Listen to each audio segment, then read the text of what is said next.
Hello, Maddie here. Thank you for coming back again for another video where we talk about another wonderful book. Maybe this is just me, but don't you know if you can tell whether I filmed on Sunday or Monday based on whether I have makeup on or not? Because it's Monday. This week, we are talking about this lovely, lovely gem of a book I found a couple of weeks ago. I had to wait in line at the library, like virtually wait in line to get it, and I got it, and I've absolutely fallen in love. And this book is Dungeons and Drama by Kristy Boyce. This book, it not only obviously super duper cute, obviously, like that's a given, but so much more than that is it speaks to my nerd soul from two different facets. It's about Riley and Nathan. Riley is a music nerd. She's all things musicals. Nathan is a game nerd. He works at Riley's father's hobby shop and runs things like Dungeons and Dragons. He talks about playing Magic and Warhammer and other things that I don't know so much, but Evan will love when he hears me say those words, that there's a character that plays these things. And they meet because Riley got in trouble because she took her mom's car when she doesn't have her license, being the musical enthusiast that she is, to drive to some faraway town with her best friend to watch a show. And her punishment is she has to work at her father's hobby shop after school. It should be noted that her parents are divorced, and so she doesn't see her dad very much. They're not super close, but this helps with that. So Riley and Nathan meet, and they do not have the smoothest of meetings. Shocker there. But over the course of time, their nerdiness collides, and it is adorable and precious, and I love it so much. Early on in the book, Riley runs into her ex-boyfriend with his new girlfriend, and he's so condescending. He's like, you know, like, you're so strong. Like, you'll find somebody. I know you will. And she's like, yes, I will. Like, who are you to be so condescending to me? Y'all are in freaking high school. And the first name that comes out of her mouth is Nathan. So starts fake dating Nathan, but she has to get him on board first. How does she do that? She does it because Nathan is part of a D&D, Dungeons and Dragons, which is where the dungeons and the title comes from. Dungeons and Dragons, and one of their campaign members, he has the largest crush on her. She doesn't seem like the worst person, but she doesn't really sound like the best person either. She kind of like takes advantage of those that like her because she knows she's pretty and fun, you know? And she's the only girl in the campaign at the moment. So Nathan has a debilitating crush on this girl. And when she sees Riley and Nathan talking, she gets visibly jealous. So this is what Riley proposes. At school, pretend to be my boyfriend in front of my ex-boyfriend. At the shop, I will pretend to be interested in you and we can flirt and make her jealous. And thus, the fake dating begins. It's so cute because they're so nerdy, like, together. So she joins their campaign and she becomes a bard. And one of the things bards can do is called bardic inspiration. And all bards are different, like, meaning people that play bards are different. Some of them will, like, say something, some will sing something, some will hum something, some will do, there's loads of ways to interpret bardic inspiration, but you are supposed to physically say, sing, do something to inspire one of your members. And so when they are doing like an attack or a save, they can roll an extra die to get a better roll. She takes this very seriously, and every time she does bardic inspiration, she sings an entire show tune and like goes full out every single time. And it is fantastic. And there are people in the store that like always look forward to it, and it's adorable. If you haven't been, I've only been because of my husband, but like hobby stores, I think that's the best way to call it. A lot of them have tables and areas for you to play games together. Some places will have rooms set aside where you can play D&D or other role-playing games or Magic or whatever you want to play, any game. And so this place is no different. They have kind of a back area that has tables so you can play stuff. So they're doing their D&D campaign inside the store. And everyone loves that she sings. And Nathan, of course, loves that she sings. Even though he's probably annoyed about it at first, but he gets over it. So they do this campaign together. And slowly but surely, obviously, they start liking each other. And they're like, it's so funny. Because I think, okay, So it's obviously the fake dating trope, which I would like to point out has gotten super duper popular. Fake dating has been around for, I would say, a long time, but I am convinced it became very popular with To All the Boys I've Loved Before, which is a trilogy, but also a Netflix trilogy. And they became really popular when the movie came out. So I'm convinced that's when it became super duper popular. And to be fair, there's only fake dating in the first book, the other two books, because you can't keep fake dating through 3 books. That would just be ridiculous. So fake dating trope has become super popular, and it's super cute because you have these people who don't like each other, but they have to pretend they like each other and then ultimately start liking each other. Because, like, of course that's how it goes. Why would I recommend a book if Riley ended up with her ex-boyfriend and Nathan ended up with this chick from their campaign? No. Oh, no. While there are books, rare, there are books that I've been like, you should have ended up with the other person. And doesn't happen in this book. Because Riley and Nathan are precious. And he just looks at her like, well, he learns to love her quirks because she's so extra. She's a musical theater person and not like a backstage person. She's like an actor. Well, she wants to be the director of the student musical, but she's like all in and she's like done all the parts. She's done all the things. And she is just like so extra, so out there, so over the top all the time. Like she doesn't know how to be any other way. And Nathan, definitely more reserved. But what I love is don't mistake reserved, quiet people for like actually reserved, quiet people. Because when he gets into his campaign and when he's with his people, even like at their lunch table, he's very alive and vocal and all these things. And so I think that's a weird, I don't want to say stereotype or juxtaposition, but when you find your people and you're really comfortable.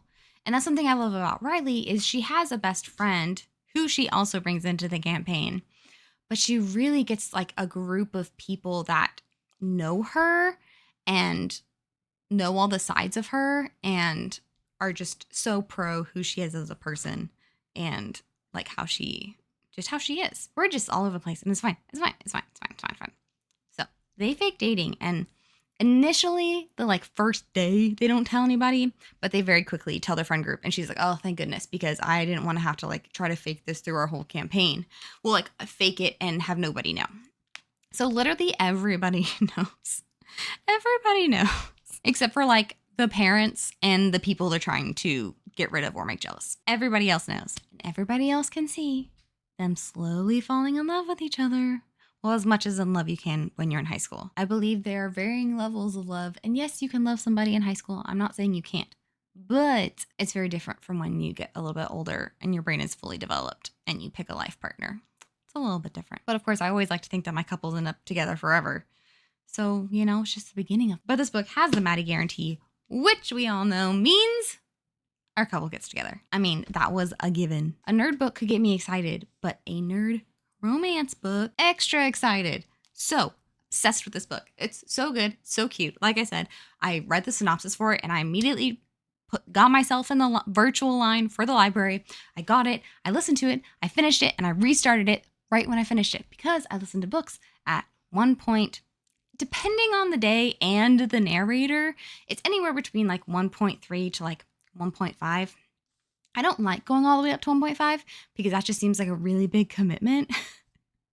So it's usually like 1.4. 1.4 is really where I sit most of the time. But when you listen to things that fast, you get through them in less than a workday. So you have to either find something else or, you know, if you have a book hangover, which is so real, you just restart it because you can. So I did. And then literally, as I was listening to it the second time, I just started writing a blog. I was like, I have to do this. I have to do this. I finished writing the blog last night. I ordered the book 2 days ago. I really wasn't feeling filming yesterday, but my main excuse to myself to make me not feel bad about it was the book's coming in tomorrow. So you will have a physical copy to hold up. And don't have to take, you know, a picture of it from somewhere. But it's probably, your library probably has it. Go look on Libby. We all know how I feel about Libby. I mean, like, come on. So they slowly fall in love with each other. And they're trying to, like, pretend that they're doing this for others. And so they, like, keep upping the ante in terms of, like, okay, when are we turning, like, the boyfriend, girlfriend, like, on and off? Like, are we only doing it at school when we see Paul? But, like, what if he sees us and we don't see him? And so literally they get to the point where they're just always acting like a couple literally all the time in case somebody sees them. And it gets to the boiling point where Sophie's like, Sophie, why did I say Sophie? I'm pretty sure Sophie is the name of the girl, the other girl in the campaign that we don't like very much. Riley, she's dying. She's dying. She's dying.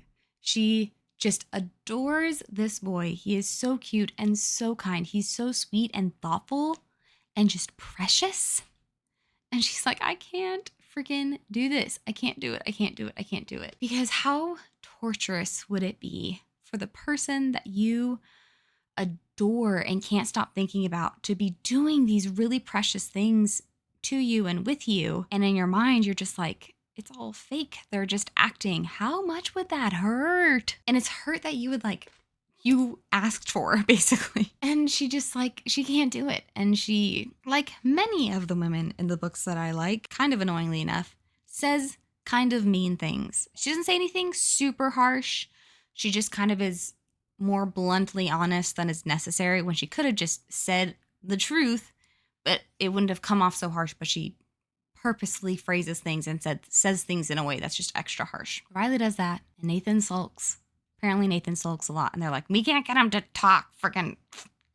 But what's so cute is Nathan realizes that he likes her, and he doesn't give up on her. Basically, you know, she calls it all off, and she is like, nope, done. And he still shows up for her, not even like romantically, but like as a friend, because she has some like crazy things happen, and he just still shows up for her. And it's so precious and so exactly how a partner should be. Let's pretend they were real dating the whole time. Even in your mean moments, your bad moments, your insecure moments, when you say things or do things or whatever that you know, just don't paint you in the best light, your partner should still show up for you. Your partner should still be there for you. Your partner should still always and will always still see the best in you. And that's what's so wonderful about them, is because a true partner is, even at your worst, they're always going to view you for who you are and not maybe what you said or what you did, because they know who you are as a person. And Nathan does that.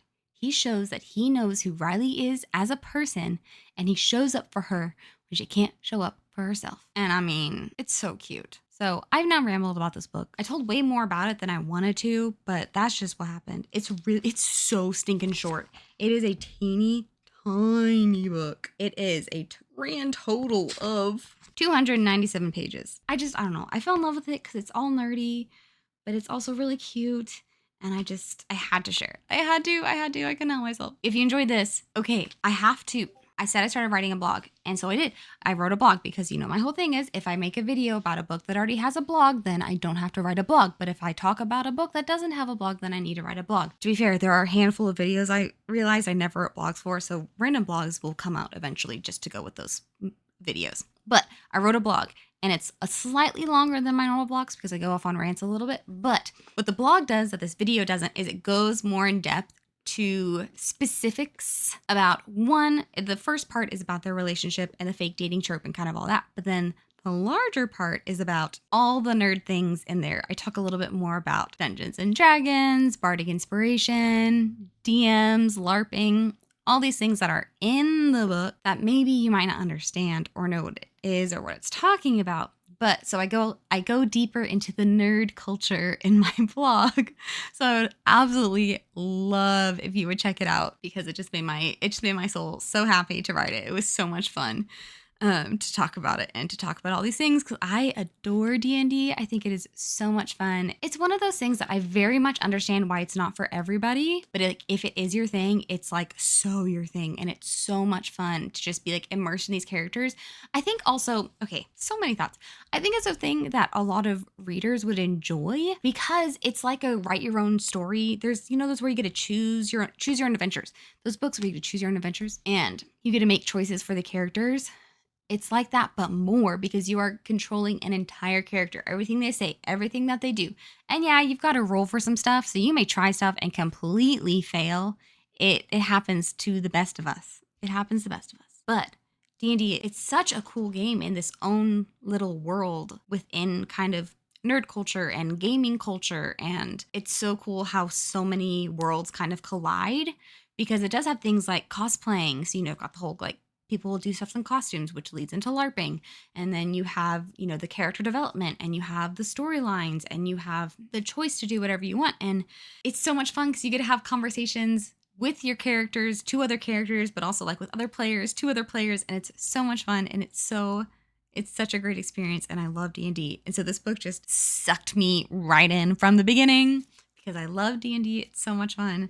And it's so cute, and Nathan is so precious, and Riley is crazy but adorable. So you should watch this video, read this book, read my blog. I know I'm asking a lot, but if literally anything I've talked about is up your alley, you will love, love, love this book. And also, to harp on my blog a little bit more, I do lots of linking in my blog, so it will link you to like the Dungeons and Dragons Wikipedia page. I also go to like what is bardic inspiration and things like that. So if you are all about the links, go to my blogs because I link all the things in my blogs. So I do have to say, because I'm really bad about remembering, like, comment, and subscribe. That would be really, really awesome because I do this channel 100% for fun, but it would be really great to know that there are even just a couple of people out there that enjoy my content, as ridiculous as it is, because I'm just so all over the place. My gosh, I'm so all over the place. So if you enjoyed this video or any of my other videos, I would love if you subscribe so that you would have me pop up on your feed. That would be super cool. Comment if you have anything to say about this book. Also, a thing I've said in past videos that I want to repeat is if you have a book that you would like me to talk about, please let me know. Maybe I read it, maybe I haven't, but I would love to talk about something that you want to hear about or, listen to somebody ramble about. I'm happy to be that rambler for you. All that, comment, subscribe, like all those lovely, lovely things. I think that's about it. I hope you guys are doing great. We're doing good. It's starting to warm up here. It's getting really muggy. We have the solar eclipse next week, which I'm super, super excited for, and hoping it is not cloudy or rainy. Because last I checked, we had a semi-high chance of rain. And what's worse about rain over just cloudy is that, or at least in my mind, I'm thinking, is that if it's cloudy, there's still going to be some breaks of sun and you'll still get to see stuff and there'll still be cool shadows and stuff. But I'm worried that if it's raining, it's going to be complete cloud cover and we're not even going to get to see any of the sun at all and not even see shadows and stuff. So hoping for beautiful clear weather 1 week from today, April 8th, for the solar eclipse. It's going to be super duper awesome. That is all that I have for you guys today. If any of it made sense, any of it interested you, I hope you will come back for more. I'll be back in 2 weeks. That's my upload schedule. I upload every other Wednesday. So with all of that, I hope you have a great rest of your day. Hope you have a great night, great week, great weekend, great month, great year. I hope you have all of the greats because you are truly worthy and deserving of them. So until next time, 再见. Bye.